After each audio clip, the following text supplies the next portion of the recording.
Mga kapuso, i-enjoy ang paghigop ng mainit na sabaw o mainit na kape dahil nagpapatuloy ang malamig na panahon.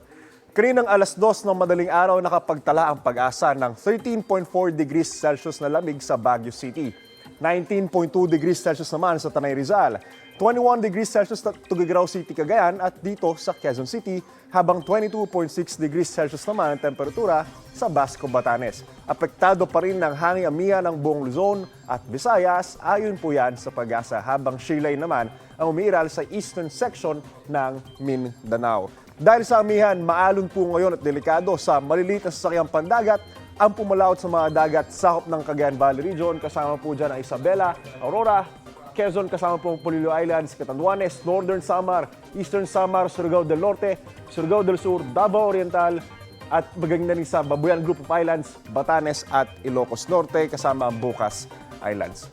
Ako po, si Anjo Pertiara. Know the weather before you go. Para Mark Safe lagi, mga kapuso.